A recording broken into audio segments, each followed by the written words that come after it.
আসসালামু আলাইকুম। আশা করি সবাই ভালো সুস্থ আছে। আলহামদুলিল্লাহ আমরা ভালো আছি। হ্যালো কাসেম ডাক্তার চ্যানেল আবারও চলে এলাম আমার এই ছোট্ট আসমা কিচেন অ্যান্ড ব্লগে সবাই ওয়েলকাম জানাচ্ছি।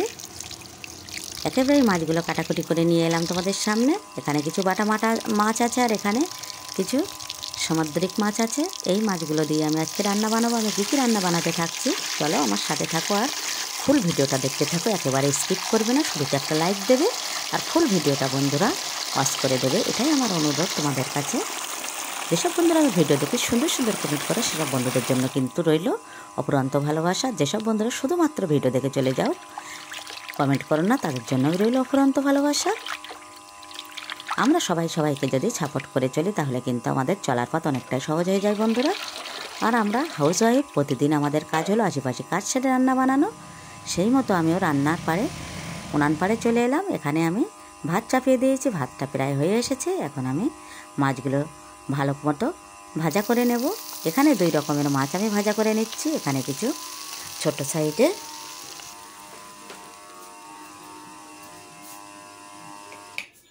বাটা মাছ আর কুমড়ো বড়িগুলো আমি ভাজা করে নিচ্ছি। এখানে সারামনি এসে গেছে, মাছগুলো আমার ভাজা হয়ে গেছে। এখন আমি কড়াই বসিয়ে দিলাম। কড়াইতে দিয়ে দিচ্ছি পরিমাণ মতো তেল। তেলের মধ্যে ফোড়নে পেঁয়াজ কুচি দিয়ে দিলাম। এখন দিয়ে দিচ্ছি কেটে রাখা আলু। সামুদ্রিক ওই মাছটা কিন্তু বেগুনের মধ্যে দিলে বেশ জমে যায়।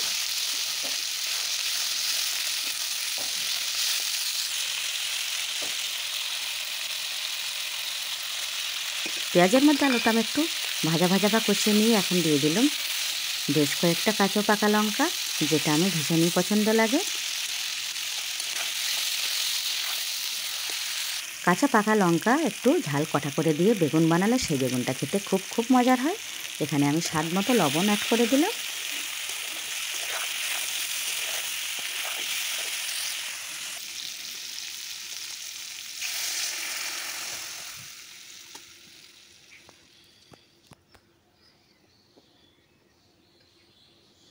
কিছু পরিমাণে পানিও আমি অ্যাড করে দিলাম। এখন দিয়ে দিচ্ছি আমি হলুদের গুঁড়ো। এখন দিয়ে দেবো বেগুনগুলো। কষানো ঝোলটা দিয়ে আমি এখন ঢাকনা দিয়ে ঢেকে দেব।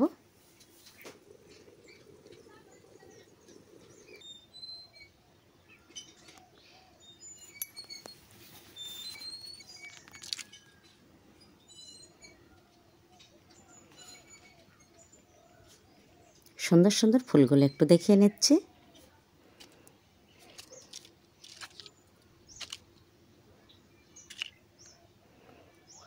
এমন কেউ নেই যে ফুল পছন্দ করে না। ফুলগুলো দেখলেই সত্যি মন প্রাণ জুড়িয়ে যায়।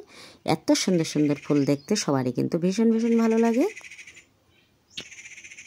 অনেকটাই ফুল কিন্তু আমি নিচে নামিয়ে নিয়ে এসেছি, আর কিছুটা ফুল উপরে আছে, সেগুলো তোমাদের একটু করে দেখিয়ে দিই। একেবারে শেষের পথে এখন জবাগুলো, এগুলো গাঁদাগুলো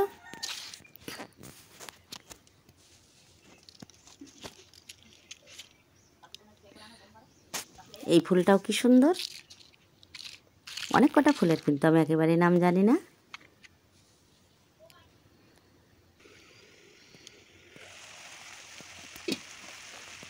ঢাকনাটা খুলে আমি এখন বেগুন আলু সুন্দর করে নাড়িয়ে নেব।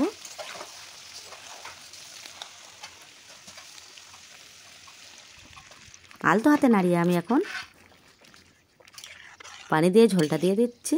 ঝোলটা টকবগে ফুটে গেলে কুমড়ো বড়ি আর মাছগুলো আমি সাজিয়ে দেব।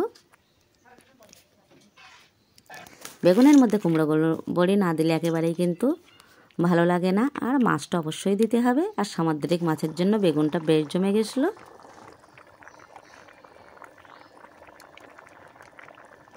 সামুদ্রিক যে কোনো মাছ দিয়ে বেগুন বা অন্য কোনো সবজি বানালে বেশি ভালো লাগে, কিন্তু আমার মনে হয় বেগুনটাই বেশি ভালো লাগে।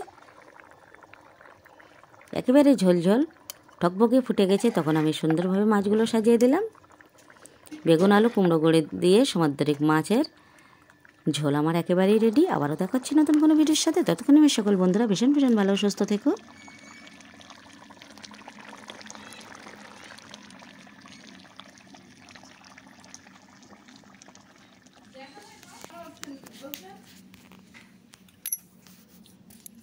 এখানে আমি টমেটো ভর্তা বানাবো, সেটাই তোমাদের এক ঝলক দেখিয়ে দিলাম।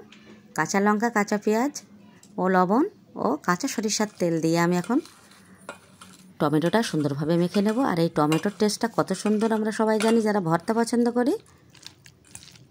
একেবারেই এক ভাগে সবজি বা তরকারিতে কিন্তু আমাদের দিন যায় না, 2-3 ভাগে অবশ্যই বানাতে হয়। সবগুলো তোমাদের সঙ্গে আর শেয়ার করা হয় না। তাহলে রান্না বানিয়ে এখন টমেটোর ভর্তাটা আমার একেবারেই মাখা রেডি।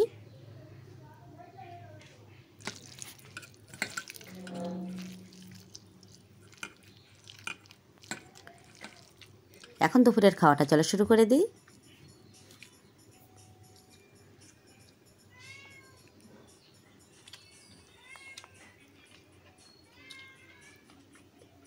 তাহলে আজকের মতো ভিডিওটা এখানেই শেষ করছি। আবারও দেখা হচ্ছে নতুন কোনো ভিডিওর সাথে।